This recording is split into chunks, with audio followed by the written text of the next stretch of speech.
Last ವಿಡಿಯೋದೊಳಗೆ ನೋಡಿದ್ರಿ ನಾವು ಬನಶಂಕರಿಗೆ ಬಂದಿರೋದನ್ನು. ಬನಶಂಕರಿಗೆ ಬಂದ ಮೇಲೆ ಬಾದಾಮಿಗೆ ಹೋಗದೆ ಇದ್ರೆ ಹೆಂಗೆ? ಅದು ನಾನು ಹುಟ್ಟಿ ಬೆಳೆದ ದೂರು. ಅಲ್ಲೊಂದು ನಮ್ಮ ಹಳೆ ಮನೆ ಅದ. ಆದರೆ ಈಗಲ್ಲಿ ಯಾರೂ ಇರೋದಿಲ್ಲ. ಆದ್ರೇನಂತ ಹಳೆ ನೆನಪುಗಳಂತೂ ಇದ್ದೇ ಇರ್ತಾವ. ಮತ್ತ್ಯಾಕೆ ತಡ, ಹೋಗುಣ ಬರ್ರಿ. ವೆಲ್ಕಮ್ ಟು ಬಾದಾಮಿ. ಚಾಲುಕ್ಯರ ನಾಡಿಗೆ ಎಲ್ಲರಿಗೂ ಸ್ವಾಗತ. ಬಾದಾಮಿ ಕೇವ್ಸ್ ಅಂತ ಮ್ಯಾಪ್ನೊಳಗೆ ಹಾಕಿದ್ರೆ ಕರೆಕ್ಟಾಗಿ ಮೇಣಬಸ್ತಿ ಹತ್ರನ ಬಂದು ನಿಲ್ತೀವಿ. ಕಾರ್ ಪಾರ್ಕಿಂಗ್ ಫೆಸಿಲಿಟಿನೂ ಅದ. ಕಾರ್ ಪಾರ್ಕ್ ಮಾಡಿದ ಮೇಲೆ ಕೆಳಗೆ ಇಳಿಯೋದಕ್ಕೆ ನಂಗೆ ಕೇಳಿಸಿದ್ದು ನೀರಿನ ಶಬ್ದ. ಫುಲ್ ಎಕ್ಸೈಟ್ಮೆಂಟ್, ಯಾವಾಗ ಹೋಗಿ ಹೊಂಡು ಹೊಡೆದಿದ್ದನ್ನು ನೋಡ್ತೀನೋ ಅಂತ. ಈ ವರ್ಷ ಇಲ್ಲಿ ಮಳೆ ಭಾಳ ಜೋರಾಗಿತ್ತು. ಹಾಗಾಗಿ ಅಕ್ಕ ತಂಗಿ ಜಲಪಾತ ನೋಡಲಿಕ್ಕೆ ಸಿಕ್ತು. ಹರಿಯೋ ನೀರಿನ ಫೋರ್ಸು ಸ್ವಲ್ಪ ಕಡಿಮೆ ಅಂತ ಅನ್ನಿಸ್ತು.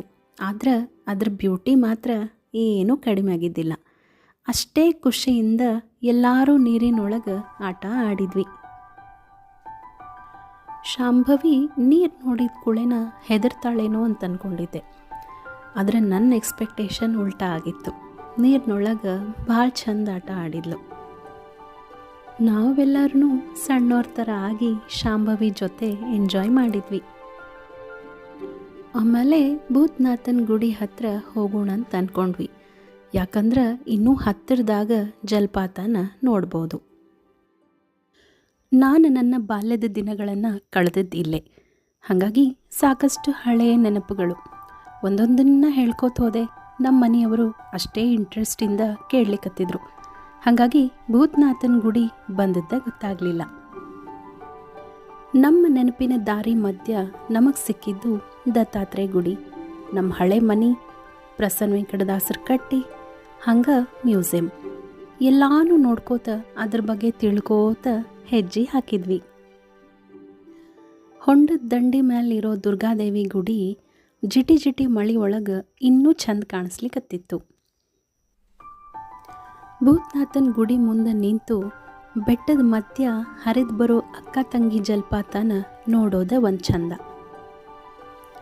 ಅಲ್ಲಿರೋ ಶಿಲ್ಪಗಳ ಕೆತ್ತನೆಗಳು ಮತ್ತು ಜಿಟಿ ಜಿಟಿ ಮಳೆಯೊಳಗೆ ಅದರ ಜೊತೆ ತಂಪು ಗಾಳಿ, ಆಹಾ ಸ್ವರ್ಗದ ಗತೆ ಅನ್ನಿಸ್ಲಿಕ್ಕತ್ತಿತ್ತು. ಇಂಥ ವಾತಾವರಣದೊಳಗೆ ನನ್ನ ಬಾಲ್ಯದ ದಿನಗಳನ್ನು ಕಳೆದ್ನೆಲ್ಲ ಸಾರ್ಥಕ ಅನ್ನಿಸ್ತು.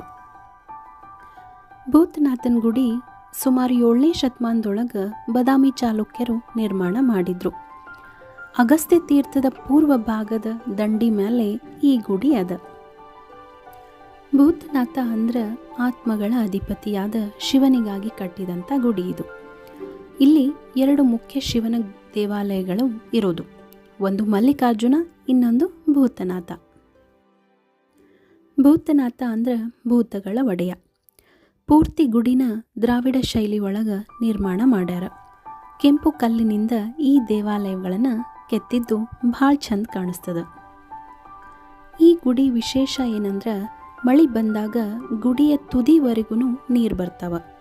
ಇನ್ನೂ ಜಾಸ್ತಿ ಮಳೆ ಬಂದ್ರೆ ಹೊಂಡ ಒಡೆದು ಹೆಚ್ಚಿನ ನೀರೆಲ್ಲ ಹೊರಗೆ ಹೋಗ್ತದೆ.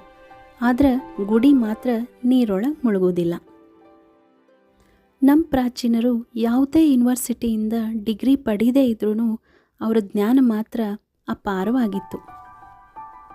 ಇದನ್ನೆಲ್ಲ ನೋಡಿದ್ರೆ ಅವಾಗಿನ ಜನ ಎಷ್ಟು ಮುಂದುವರೆದಿದ್ರು ಮತ್ತು ಎಷ್ಟೊಂದು ವಿಷಯಗಳನ್ನು ತಿಳ್ಕೊಂಡಿದ್ರು. ಗುಡಿಯ ವಿಸಿಟಿಂಗ್ ಟೈಮ್ ಏನಂದ್ರೆ ಮುಂಜಾನೆ 6 ಗಂಟೆಯಿಂದ ಹಿಡಿದು ಸಂಜೆ 6 ಗಂಟೆವರೆಗೂ ನೋಡ್ಬೋದು. ಇಲ್ಲೇ ಕಲ್ಲಿನೊಳಗೆ ಕೆತ್ತಿರೋ ವರಹ ಅವತಾರ, ನರಸಿಂಹ ಅವತಾರ, ಶಿವನ ಲಿಂಗ ಮತ್ತು ಗಣಪತಿ, ದುರ್ಗಾದೇವಿ, ಬ್ರಹ್ಮ, ವಿಷ್ಣು, ಮಹೇಶ್ವರರ ಶಿಲ್ಪಗಳ ಕೆತ್ತನೆಗಳನ್ನು ನೋಡ್ಬೋದು.